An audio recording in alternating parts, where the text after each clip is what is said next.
Support for Carolina Business Review provided by Grant Thornton.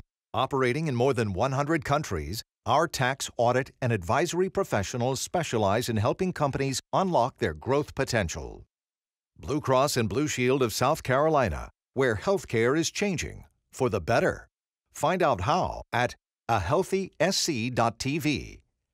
And by Sunoco, a global manufacturer of consumer and industrial packaging products and provider of packaging services, with more than 300 operations in 35 countries. It is the constant pull and tug, the ebb and flow, the tension, if you will, that propels our way of life forward. The teeter-totter of capital market forces on one side and what is socially acceptable for the community on aggregate on the other side. That is the balance that we try to strike every day. Welcome again to the most widely watched and the longest running source of Carolina business and public policy every week for almost 25 years. We discuss what really is worth knowing, hopefully, and what's worth fighting for. With the economy's return to health, many have said that education needs to be 110% funded. The argument is that education is the single greatest investment return we can hope for. Lawmakers in both Raleigh and Columbia argue that with limited budgets, but seemingly unlimited demands like education, transportation, family services, arts, etc., that their job is to clinically decide how to deploy limited public money. We will begin again in just a moment, and later on, UNC Charlotte Chancellor Phil Dubois is back. Major funding also by Novant Health, bringing you world-class technology, clinicians, and care when and where you need it. The Duke Endowment, a private foundation enriching communities in the Carolinas through higher education, healthcare, rural churches, and children's services. And by Blue Cross and Blue Shield of North Carolina. Who's responsible for rising healthcare costs? Join us and many others in a candid discussion at letstalkcost.com. On this edition of Carolina Business Review, Julie White from the North Carolina Metropolitan Mayors Coalition, Adolphus Belk, political science professor from Winthrop University, and special guest, Dr. Philip Dubois, Chancellor of UNC Charlotte. Now, here's Chris William. Hello, welcome to our program. Julie, Adolphus, welcome back. Thank you. Great to be here. Yeah, we were talking about kids before the program, but that's a completely other dialogue. All right, I'm not even going to go down that road. Let's start with transportation. Oh my gosh, transportation in the Carolinas has been, I would say, almost acutely debated as it is education and some of the family and human services issue. Adolphus, in South Carolina, transportation, and I know you know these numbers, but just for the sake of dialogue and leading into a question, so $500 million annually would just bring South Carolina roads up to compliance, up to drivability. $1 billion a year would really help propel it. How does a state like South Carolina find that kind of money? And that is also on the back of that the Federal Highway Transportation Fund is also kind of out of cash. So how does South Carolina do it? Well, part of what people have been considering is a gas tax. And a gas tax would basically provide some funding in the form of having users, people who are traveling South Carolina highways, to help to pay for their upkeep and expansion. We look at the issue as an economic development issue because really if we have better roads that can connect different places to economic development, then those places can therefore enjoy some of the economic expansion and development. But it's also a safety issue. Better roads are safer roads. And South Carolina has a great problem when it comes to accidents and fatalities on its roadways. So something has to be done, and people are trying to get creative in finding ways to fund it. And that's looking at federal money, looking at maybe a surplus, and also looking at a gas tax. Well, okay, so let's talk about the conditions of roads. And let me just highlight I-26, Columbia down toward Charleston, and then you got I-95. I mean, both of those roads you could say are conditionally safe, but they're two-lane superhighways that are, in some cases, pretty critical when it comes to safety. So I guess the question is this just about widening existing arteries in the state, or is this about repairing the bridges and potholes? I think it's a combination of both. When we talk about the widening, that's essential, especially when we've had earlier conversations about deepening the Port of Charleston. And if you're deepening the Port of Charleston and you're being able to bring in more cargo, then you have to ship those things as well. And so widening is essential to that economic development, but then the critical aspect is safety. And I think that part of the issue is looking at the state of disrepair for roads. We can look at it locally in the Carolinas, but we can also step back and think nationally. I remember a couple of years ago when part of a bridge collapsed in Minneapolis, St. Paul area, and if it had been just a few minutes later, it could have been a lot more casualties and injuries in that issue. So I think that when we look at the big picture, we have to think about it from an economic development perspective, connecting people to economic opportunities and advancement, and as well as a safety perspective. You know, Adolphus, Julie, makes a good case about the link between transportation and economic development. You won't hear DOTs talk about economic development. That is kind of the political third rail for them to admit that publicly, and I don't think I'm saying anything that's out of school here. But in North Carolina, I mean, a lot of things, but especially in the two major metros, Wake County, Mecklenburg County, transportation in some cases is at a standstill, and it's frustrating, and it's already leaned into a problem when it comes to economic development. So what's the dialogue? What is the political will in the Old North State about fixing transportation? Well, it's so interesting that you said you're looking at increasing the gas tax in South Carolina. In North Carolina, we spend all our time talking about how do we decrease the gas tax because we're higher than our neighbors. And so recently, North Carolina legislature in the House passed a bill that would cut our gas tax and then correspondingly increase our DMV fees, but to a revenue positive side because we have just a huge backlog in maintenance needs. And they really wanted to address that. They have an entire component in there about fixing potholes that are reported within 48 hours. So I think it's interesting that South Carolina is looking at one way and we're looking at the opposite, but an equal recognition of the importance for our transportation system for economic development. We're talking about our ports as well and trying to compete more with South Carolina and Virginia ports, and talking about linking rural areas to economic centers and drawing that prosperity out. So what does your mayor's coalition say about transportation? We were huge supporters of North Carolina's rewrite of how we choose transportation projects last year. It was a House bill that the House, the Senate, and the governor strongly supported. We now rank our projects based on data-driven pieces, and that's how we determine which ones get built. It's sort of the old, how do you squeeze the lemon and the least amount and get the most juice? And that's what we're trying to do in choosing our projects. So we're trying to identify where are the projects that can most link people to jobs, where are projects that can most address congestion. When in South Carolina, Adolphus, South Carolina Speaker of the House, Lucas, said that one of the biggest issues, or one of the biggest priorities in South Carolina was going to be fixing this transportation issue. And it looks like they kind of did it, and the session's over now. But is there political will in South Carolina to take this on as a single largest priority, or does it get couched, or does it get diluted down with education and some of the other? I mean, if we look at the conversation that's happening, you know, our governor likes to say that it's a beautiful day in South Carolina, but right now we have a rare day in South Carolina when people are considering what to do with surplus money. That oftentimes state governments are trying to figure out ways to get the most bang out of limited dollars, but now we have a circumstance where there's more money available than people had anticipated. And there's a lot of disagreement over how that money should be spent. There are some lawmakers that wanted to go toward education, maybe tax cuts for state residents. There are others that wanted to go toward roads and bridges and infrastructure. There are still others that think that some of it should go toward higher education. So even though we have a better sense of how much money might be available, people want to do very different things with that money. Yeah, same question, Julie. What's the political will to tweeze out the largest priority? Is it transportation?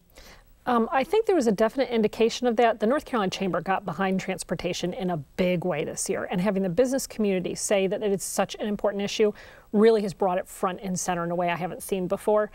The House made transportation a key part of the budget that they just put together. The Senate has said one of their very top priorities will be ending the transfers that go out of the highway funds and highway trust funds over to the general fund so that they can address transportation. So I think there's definite indication of political will. Okay, you know, we kind of talk about education and transportation. Education, we're going to talk a little bit more about that in just a second. Before we do that, probably the most important player, the MVP in South Carolina for economic development. Certainly the governor has done a lot, but behind the governor stands a gentleman named Bobby Hitt. He is the Secretary of Commerce. Secretary Hitt has done some amazing things these last 5 years or so in the Palmetto State. He is going to be our guest on this program. And then in a couple more weeks, the North and South Carolina DOT bosses, the Secretaries of Transportation, Tony Tata in North Carolina and Janet Oakley from South Carolina, will be together on our set talking about, surprise, transportation. In recent years, the UNC system has been ground zero for political debate. Seemingly, that has been even more acute during the GOP era in North Carolina, in the General Assembly, and consequently, the UNC Board of Governors. Are they making operationally insensitive decisions about day-to-day running of the schools? Has there been a mortal shift strategically and academically under their watch? Or is it a more objective look at what needs to be changed and how to make the system better? Any way you look at it, any way you cut it, it is a highly emotional debate. Joining us now is UNC Charlotte Chancellor Dr. Phil Dubois. Phil, welcome back to the program. I'm not going to ask you about your bosses, per se, as a sigh of relief. Right. But, Phil, how do you tweeze out what is emotional about the debate that's going on in the UNC system about funding, about academics? And how do you find what is an honest, brokered dialogue about what needs to happen? Well, Chris, I think you have to take some perspective, and I know you and I both look like we're still in our mid-30s, but I'm entering my 39th year in higher education and 19 as a college president, and these issues have always been around. They just take a little bit different character as they unfold. Certainly, when I was a young assistant professor at the University of California, Davis, I remember the governor, then young Jerry Brown, saying that he didn't need to give salary raises to the faculty because they had psychic benefits of being a professor.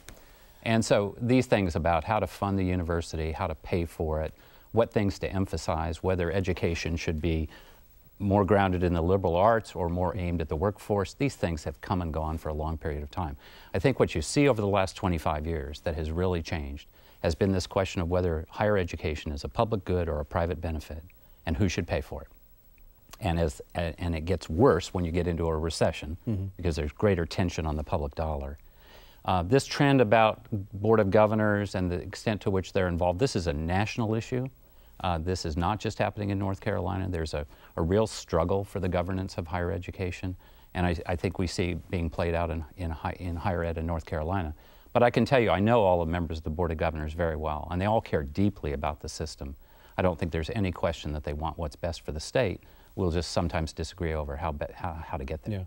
Yeah. You heard some of the dialogue prior because you were offset when we were talking about transportation. Do you feel like do you feel like education is losing some priority to the louder voice? And is there a louder voice in transportation than education? Or I mean, what's your take on the priorities of these two issues? No, you know, I think I sit around, watch Charlotte, and look at the discussion about the importance of transportation in the city.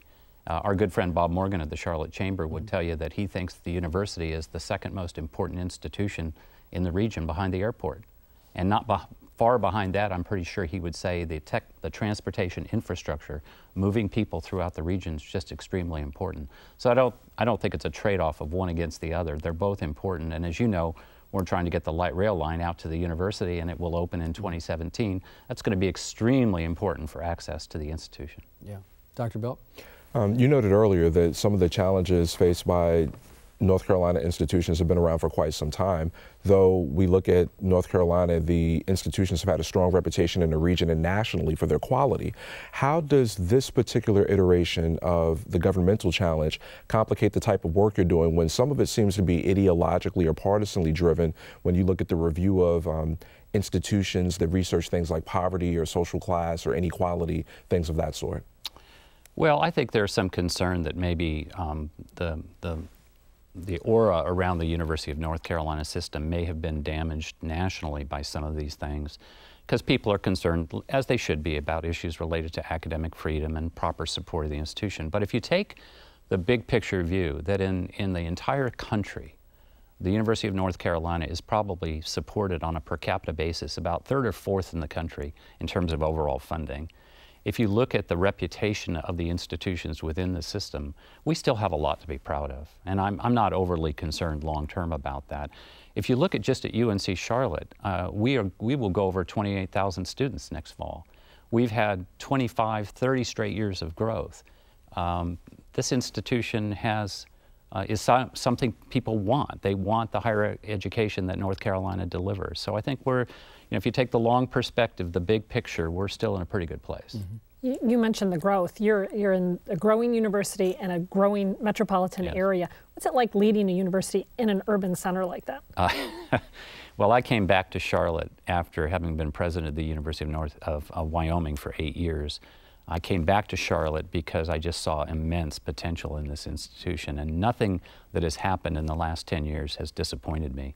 Our applications for next fall's entering freshman class just went over 16,000, and we'll have about 3,400 students in our freshman class. So I think there's just great demand for higher education. People want the experience we're giving them. It's been a lot of fun. We've done over $1 billion worth of construction in the last 10 years at UNC Charlotte. We may be the biggest developer in the city, quite honestly. Now it's only about 25% of that's been funded by the state. The rest has been paid for from user fees for things like parking decks and residence halls and dining commons and a student union, even a football stadium, Chris. Yeah. Those things. But when you look at that big picture, I think UNC Charlotte has a lot to be proud of. Phil, how do you square that? Not to say it's not good, and especially when you lean into the sciences and you've got so much interest in sciences and STEM.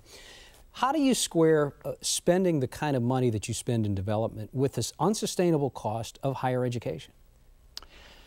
Well, we've been pretty careful about managing our costs. I mean, we're spending less per degree today than we did 5 years ago by a good measure. And we're producing, I think my last check, we were producing 20% more degrees with 8% less money on a per student basis. So we've been very, very efficient. But one of the things that a growing institution like UNC Charlotte needs is continuing support for that growth. And if you look, for example, just at our space, we've done all this construction, but we have no more academic space per student than we did 20 years ago, simply because we've grown through that growth on an enrollment basis. So it's a big puppy to feed over a long period of time. Fortunately for us, the legislature has been consistently supportive of enrollment growth funding for the university. And so as UNC Charlotte goes into this next fiscal year, we're in a very good position if the House version of the budget gets adopted by the full General Assembly. I was wondering, Charlotte seems to me to have a really well-oiled singular voice. You mentioned that Bob Morgan would say the university system, the airport, your business community, your university, your local government all seem to speak really in unison about the importance of the assets in the region. How do you do that uniquely in Charlotte? Well, you know, there's a lot of cross-pollination among these institutions. Many members, for example, in the chamber leadership, volunteer leadership over the years have been members of the UNC Charlotte Board of Trustees or Foundation Board or involved with our athletic program. So they come to know each other very well. We've been very engaged with the Charlotte, not just me, but all members of my team at the senior level have been engaged in Charlotte in chamber activities and committees. When the chamber wanted to develop the energy cluster in the region, we stepped forward and they helped us get funding for our EPIC program and our EPIC building. We're now working with the chamber very closely on the question of business analytics and data science, and they've been working hand in glove with us on that. So I think if you're going to speak from the same song sheet, you've got to be in the orchestra together, and we are.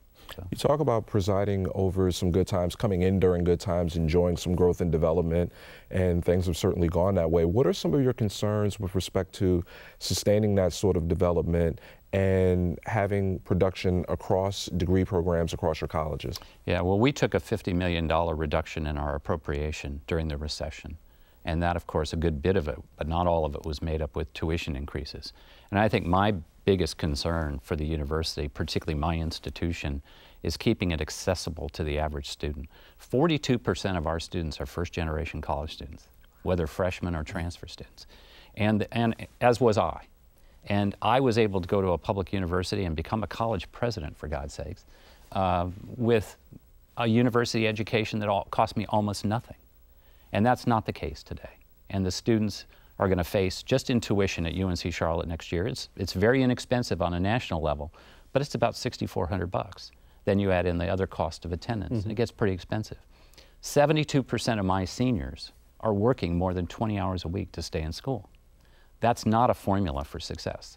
So I really worry about that, and it means, it gets back to that question, is it a public good or a private benefit? Well, it's both, but it's more a public good. Well, but I'm sorry to interrupt you, but let me go back to that statistic you just said. 72% of your seniors are working in their senior year? Yes. Is that what? Yeah. What's wrong with that? What's wrong with a student having to have some skin in the game to pay for the tuition? Skin in the game is 10 to 15 hours a week. So it's just almost impossible, if you think about your academic course load, maintaining 16 credit hours where you should be putting 40 hours a week into your job as a student, but on top of that to do the other things. And then the other things that go along with college education, all the social experiences and the maturation of young people, becomes very difficult if students are constantly in this juggling act.